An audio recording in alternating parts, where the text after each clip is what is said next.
Bâtir des ponts entre l'Europe et l'Afrique, tel était l'objectif de Stéphane Tiki pour cette première édition. Entrepreneurs, ministres, talents, acteurs de la diaspora et promoteurs culturels se sont retrouvés pour transformer des idées en actions concrètes.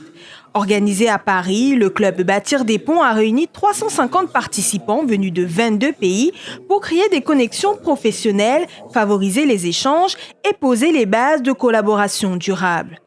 Initié par Stéphane Tiki et soutenu par une vingtaine de bénévoles, l'événement a mis en lumière des initiatives, promotion des talents sportifs africains, développement de start-up numériques et valorisation des initiatives culturelles. La relation entre l'Europe et l'Afrique n'est pas une relation qui manque de projets. La relation entre l'Europe et l'Afrique n'est pas une relation qui manque de plans. C'est une relation qui manque de connexion. Alors on est conscient de tout ce qui n'a pas été bien fait dans le passé, mais on n'a pas envie d'être des commentateurs de l'histoire. Nous avons l'ambition d'être des acteurs de l'histoire. Alors aujourd'hui, on a rassemblé 350 personnes qui sont venues parler de diplomatie économique, de business, de financement, d'entrepreneuriat féminin, d'industrie culturelle créative, de projets et des gens qui sont prêts à accompagner des projets. La journée a été rythmée par 6 tables rondes et plusieurs panels sur la finance, la culture, le numérique et le sport. Parmi les participants, on compte Benjamin Haddad, ministre délégué chargé de l'Europe en France, Jean-Marc Yassé, maire de Cocody en Côte d'Ivoire, Cyril Benzaquin, champion du monde de kickboxing, et Flora Quequerel, Miss France 2014 et promotrice culturelle.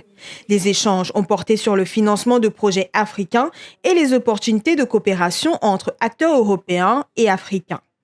Le principal, c'est d'avoir des discussions productives, pas simplement théoriques. Je pense qu'on a souvent, dans des formats d'échange où on peut s'asseoir et networker, on a souvent des discussions qui restent purement théoriques, mais avec la touche très particulière de Stéphane, je pense qu'on a réussi à avoir des points concrets. C'est-à-dire qu'en venant ici, c'est pouvoir trouver des partenaires qui sont intéressés par l'Afrique, qui ne cherchent pas à profiter de l'Afrique, mais qui veulent faire profiter l'Afrique de ce qu'ils ont. Et c'est vraiment ce que je pense qu'on a trouvé dans cet événement. Moi, je suis très content de cet événement. Stéphane, c'est un ami depuis très longtemps et ça fait longtemps qu'il a cette vision, qu'il porte cette vision. Et lorsqu'il m'a parlé de cet événement, je lui ai dit, écoute, on va essayer de faire ça sur Paris. Et le plus important pour moi, je suis guinéen, je lui ai dit, mais il y a mon ami béninois en face et j'ai toujours dit une chose, quand on a un leader en face, en tant qu'Africain, on doit toujours pousser ceux qui sont déjà en pole position. Et aujourd'hui, on ne va pas se mentir, le Bénin, ils font la fierté du pays, de l'Afrique. Et on s'est dit pourquoi ne pas se lancer au Bénin. Côté bilan, 3 partenariats ont été signés avec l'agence congolaise Bissau, avec le Bénin et avec la ville de Cocody.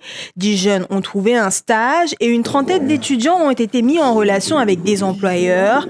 La prochaine édition est prévue en 2026 au Bénin et à Cocody pour montrer que l'Afrique est un continent d'opportunités.